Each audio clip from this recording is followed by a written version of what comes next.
Morning students. आज हम microbiology के डिस्कशन करेंगे कि माइक्रोबायोलॉजी में कौन कौन से टॉपिक्स आते हैं। आपने अभी तक जितने भी पढ़े, फर्स्ट ऑफ ऑल माइक्रोबायोलॉजी, जो क्वेश्चंस बन सकते हैं इन पे वो बात कर रहे हैं हम, वो डिस्कस कर रहे हैं, चाहे वो 1 मार्क क्वेश्चन हो, चाहे 2 मार्क्स या 5 मार्क्स क्वेश्चन।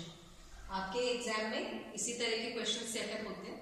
तो 1 मार्क क्वेश्चंस तो बिल्कुल सिंपल हैं, जिनमें आप 1 वर्ड आंसर देंगे या 2-3 वर्ड्स में आंसर देंगे, और 2 मार्क्स में आप मान लीजिए 2 या 3 लाइंस में आंसर देंगे, और 5 मार्क्स में 1-2 पेजेस में आप आंसर देंगे।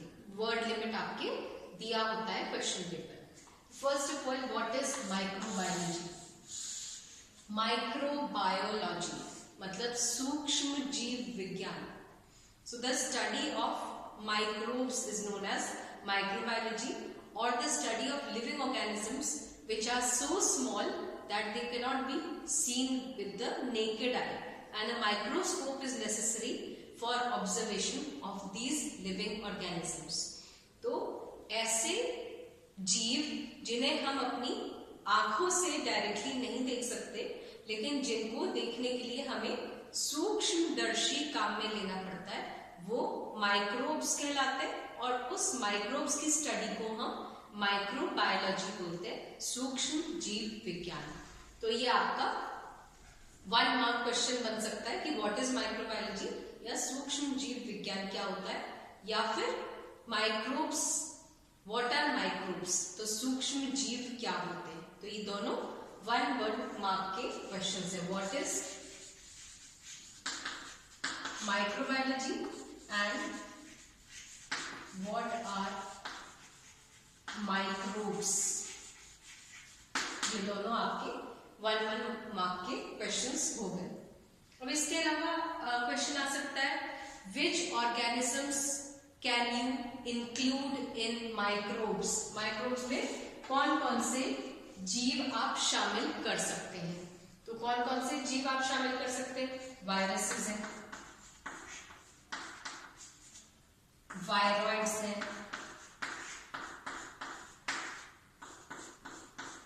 प्रायॉन्स हैं, बैक्टीरिया है, एक्टिनोमाइसीटीज है,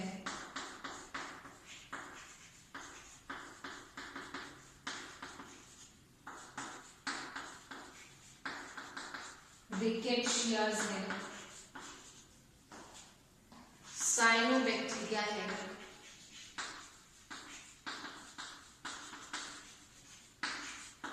ये सभी माइक्रोब्स में आते हैं। वायरसेस या विषाणु, वायरॉइड्स, प्रायॉन्स, बैक्टीरिया या जीवाणु, एक्टिनोमाइसीटीज, रिकेट्शियाज, साइनोबैक्टीरिया एंड माइकोप्लाज्मास, ये सभी माइक्रोब्स हैं, क्योंकि इन सब को आप बिना सूक्ष्मदर्शी के नहीं देख सकते हैं। तो इसलिए नेकेड आई से जो नहीं देख सकते वो सभी माइक्रोब्स हैं, और इन सब की स्टडी को हम माइक्रोबायोलॉजी बोलते हैं। तो आपको ये सारे ग्रुप्स हमने पढ़ा दिए कि वायरसेस क्या है, फिर viruses and viroids and prions में क्या डिफरेंस है, फिर बैक्टीरिया क्या है, एक्टिनोमाइसीटीज क्या है, रिकेट्शियाज क्या है, साइनोबैक्टीरिया क्या है, और माइकोप्लाज्मास क्या है। तो ये सब आपको बेसिकली पता है। फिर भी जब हम इनको डिस्कस करते हैं, तो वायरसेस को हम कहते हैं कि दे आर, अब ये भी क्वेश्चंस है, सारे जितने मैं आपके साथ डिस्कस कर रही हूँ ये सब इनके क्वेश्चंस हैं जो बन सकते हैं। They are known as a connecting link between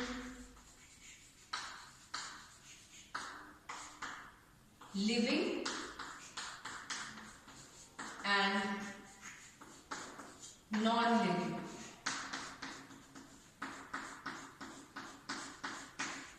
ठीक है, between living and non living connecting link जो है, मतलब जीवित और निर्जीव के बीच में जो कनेक्टिंग लिंक है वो वायरसेस है।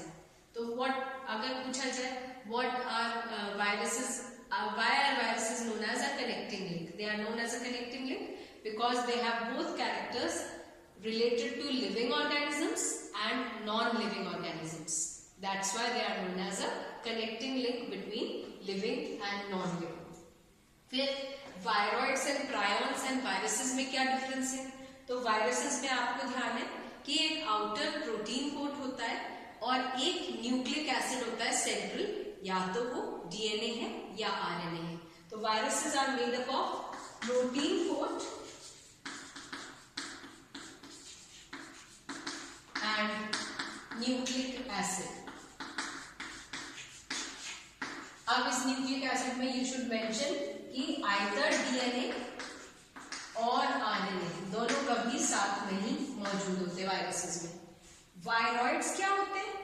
नेकेड न्यूक्लिक एसिड जिसके चारों तरफ प्रोटीन कोट नहीं होता.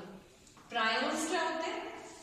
ओनली अ प्रोटीन कोट जिसमें कोई न्यूक्लिक एसिड नहीं होता. तो आपको तीनों में डिफरेंस यहाँ पता चल जाता है. तो ये क्वेश्चन दो तरह के बन सकता है. या तो आपसे ये भी पूछ सकते हैं कि define viruses, define viroids, define prions. साथ में ये भी पूछ सकते हैं वायरसेस किसने डिस्कवर किए, वायरॉइड्स किसने डिस्कवर किए, प्रायॉन्स किसने डिस्कवर किए. या आपसे ये भी पूछ सकते हैं तीनों के कोई भी एग्जाम्पल आप बताइए. फिर नेक्स्ट क्वेश्चन ये बन सकता है कि बैक्टीरिया और वायरसेस में क्या डिफरेंसेस हैं. तो आप देखेंगे कि बैक्टीरिया जो होते हैं उनका जो टिपिकल स्ट्रक्चर है वो काफी कॉम्प्लेक्स है, वायरसेस का भी काफी कॉम्प्लेक्स है. लेकिन बैक्टीरिया ट्रू लिविंग ऑर्गेनिजम्स हैं. ये कोई कनेक्टिंग लिंक नहीं है नॉन लिविंग और लिविंग के बीच में. इनमें डीएनए एंड आरएनए दोनों उपस्थित होते हैं. ऐसा नहीं है कि या तो डीएनए या आरएनए उपस्थित होता है. फिर वायरसेस को हम क्रिस्टलाइज कर सकते हैं. अगर ये किसी होस्ट को इन्फेक्ट नहीं करते तो ये क्रिस्टल फॉर्म में निर्जीव की तरह पड़े रहते हैं. लेकिन बैक्टीरिया कभी भी क्रिस्टलाइज नहीं होते हैं. Viruses are all pathogenic. जितने भी वायरसेस हैं वो डिजीज कॉजिंग है और बिना किसी दूसरे ऑर्गेनिज्म को इन्फेक्ट करे वो मल्टीप्लाई नहीं कर पाते, वो अपने फंक्शंस नहीं कर पाते, लिविंग फॉर्म में नहीं आ पाते. लेकिन बैक्टीरिया तो सॉइल में भी होंगे तो भी लिविंग फॉर्म में रहेंगे, और अगर किसी ऑर्गेनिज्म को इन्फेक्ट करते हैं तब भी वो लिविंग फॉर्म में रहते हैं. और बैक्टीरिया के मोड्स ऑफ न्यूट्रिशन अलग अलग हैं. वो फोटोसिंथेटिक भी हो सकते हैं, कीमोसिंथेटिक भी हो सकते हैं, फोटोट्रॉफिक भी हो सकते हैं, हेट्रोट्रॉफिक भी हो सकते हैं, सैप्रोट्रॉफ्स भी हो सकते हैं, पैरासाइट भी हो सकते हैं. मतलब बैक्टीरिया नॉन पैथोजेनिक या पैथोजेनिक दोनों तरीके के हैं. या तो वो रोग कारक होते हैं या नहीं होते. अगर वो रोग कारक नहीं है तो वो अपना भोजन स्वयं बना सकते हैं लाइट के थ्रू, तो फोटो ऑटोट्रॉफिक हो गए. केमिकल रिएक्शंस के थ्रू तो कीमो ऑटोट्रॉफिक हो गए. अगर वो फ्री लिविंग है या वो पैरासिटिक हो सकते हैं या वो मृतोपजीवी हो सकते हैं. तो वो परजीवी भी हो सकते हैं, मृतोपजीवी भी हो सकते हैं और स्वकोशी भी हो सकते हैं. तो बैक्टीरिया में मोड्स ऑफ न्यूट्रिशन बहुत वैरायटी के पाए जाते हैं अलग अलग में. लेकिन वायरसेस आर ऑल पैथोजेनिक. फिर हम एक्टिनोमाइसीटीज पे आते हैं. तो एक्टिनोमाइसीटीज एक इनिशियली बैक्टीरियल क्लासिफिकेशन में ही आया करता था. बाद में उसको एक अलग ग्रुप में रखा गया और ये बैक्टीरिया से काफी मिलते जुलते हैं, लेकिन इनकी कुछ पॉइंट्स जो है वो उनको डिफर कराती है बैक्टीरिया से.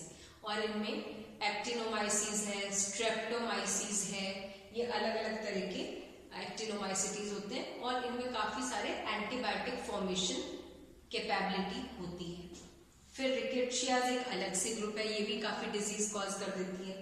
माइकोप्लाज्माज आपको पता है कि स्मॉलेस्ट प्लांट सेल कहला सकता है. ये स्मॉलेस्ट प्रोकैरियोटिक सेल कहलाता है क्योंकि इनमें सेल वॉल नहीं होता, सेल मेम्ब्रेन ही होता है और डीएनए आरएनए दोनों प्रेजेंट होते हैं. और क्योंकि इनमें सेल वॉल नहीं होता तो इसको हम जोकर्स ऑफ माइक्रोबायोलॉजी बोलते हैं. ये प्लियोमॉर्फिक हो जाते हैं. प्लियोमॉर्फिक का मतलब जो अपना शेप चेंज करते रहते हैं. ये अपना शेप चेंज करते रहते हैं, इसलिए जोकर्स ऑफ माइक्रोबायोलॉजी भी बोलते हैं. फिर ये बोवाइन प्लूरोनिमोनिया जो कैटल में डिजीज है उससे इनको हमने आइसोलेट किया हुआ था पुराने वैज्ञानिकों ने। तो PPLO बोलते हैं, प्लूरो निमोनिया लाइक ऑर्गेनिजम्स या माइकोप्लाज्मास। फिर आते हैं साइनोबैक्टीरिया। तो साइनोबैक्टीरिया तो ऐसा ग्रुप है जिसको बैक्टीरियल क्लासिफिकेशन में भी लिया जाता है, इसीलिए इसका साइनोबैक्टीरिया नाम है। Cyano means blue green bacteria, या इसको हम साइनोफाइसी बोल सकते हैं क्योंकि इसको एल्गी में भी रखते हैं। तो this is the only prokaryotic algae, blue green algae. फिर इसको हम मिक्सोफाइसी भी बोल सकते हैं। इसके अलावा हम इसको ब्लू ग्रीन एल्गी भी बोल सकते हैं। और इनमें कोई भी मोटाइल स्टेज प्रेजेंट नहीं होता, मतलब इनमें फ्लैजेला प्रेजेंट नहीं होता। तो ये सारे के सारे सूक्ष्म जीव हैं। तो एक ही कैटेगरीज देखने पे इतने सारे आपके क्वेश्चंस बन रहे हैं। इस पे almost you can make 15 to 20 questions आपके इसी छोटे से टॉपिक पे बन रहे हैं। उसके बाद बड़े क्वेश्चन में जब हम बात करेंगे तो बड़े क्वेश्चन में आपको वायरसेस का अगर 5 मार्क्स का क्वेश्चन आ जाए तो सपोज जो आपके सिलेबस में है टबैको मोज़ेक वायरस, तो टबैको मोज़ेक वायरस का आपको पूरा डिस्क्रिप्शन देना है। तो डायग्रामेटिक डिस्क्रिप्शन हो सकता है जिसमें आप पूरा जो वेल लेबल डायग्राम हमने पहले क्लास में बताया था वो वेल लेबल डायग्राम बनाएंगे उसका और उसको डिस्क्राइब कर सकते हैं। या ऐसा क्वेश्चन आ सकता है कि टबैको मोज़ेक वायरस जो डिजीज है उसका रोग कारक क्या है, पैथोजन क्या है, तो आप टबैको मोज़ेक वायरस बोलेंगे। और फिर उसके कॉजल ऑर्गेनिज्म हो गया, सिम्टम्स मतलब टबैको प्लांट में क्या क्या सिम्टम्स बनते हैं इस वायरस के इन्फेक्शन से, फिर इसका कंट्रोल क्या होता है, इस रोग से हम कैसे टबैको प्लांट को बचा सकते हैं या ठीक कर सकते हैं। तो टबैको मोज़ेक वायरस पे क्वेश्चन बन सकता है, इसके स्ट्रक्चर पे बन सकता है, या टबैको मोज़ेक डिजीज पे क्वेश्चन बन सकता है जिसमें हम symptoms, control measures, causal organism की बात करेंगे। इसके अलावा माइकोप्लाज्मास में भी ऐसे ही होता है कि आपके जो डिजीजेस हैं सिलेबस में आपको पता होना चाहिए, जैसे विचिस ब्रूम है, सेसमम फिलोडी है, ये प्लांट्स में होने वाले डिजीजेस हैं जिनके आपको नाम पता होने चाहिए। क्वेश्चन आ सकता है माइकोप्लाज्मा से होने वाले पादपों में 2 रोग बताइए, तो आप 2 रोग के नाम बताइए। फिर बैक्टीरिया से होने वाले पादपों में 2 रोग बताइए, तो आप कोई भी 2 रोग बता दीजिए, जैसे ब्लाइट ऑफ राइस हेलमिंथोस्पोरियम ओराइजेस से होता है, या आप बता सकते हैं सिट्रस कैंकर, है ना। तो ये डिजीज है जो पादपों में हो रहे हैं। क्योंकि आप बॉटनी पढ़ रहे हैं तो सूक्ष्म जीव विज्ञान का बॉटनी से रिलेशनशिप, तो आप प्लांट डिजीजेस को ध्यान रखना है कि प्लांट्स में होने वाले क्या क्या डिजीजेस है। बैक्टीरिया से बहुत सारे डिजीजेस एनिमल्स में भी होते हैं, वायरसेस से भी बहुत सारे डिजीजेस एनिमल्स में होते हैं, लेकिन हमें मेन स्ट्रेस करना है उन डिजीजेस को जो प्लांट्स में होते हैं। तो इस तरह से आपको पता होना चाहिए वायरॉइड से होने वाले डिजीजेस, प्रायॉन्स से होने वाले डिजीजेस, फिर इनकी डिस्कवरी किसने की थी, ठीक है। तो ये सारी चीजें जो वैज्ञानिक है, कुछ कुछ जैसे क्रिस्टलाइज किसने किया था सबसे पहले वायरसेस को, फिल्टर किसने किया था बैक्टीरिया प्रूफ फिल्टर्स में से, डिस्कवरी किसने की थी, वायरसेस को नॉन लिविंग लिविंग का कनेक्टिंग लिंक किसने बताया था, ये सारी चीजें आपको पता होनी चाहिए। आगे हम और डिस्कस करेंगे क्या क्या क्वेश्चंस बन सकते हैं। Thank you.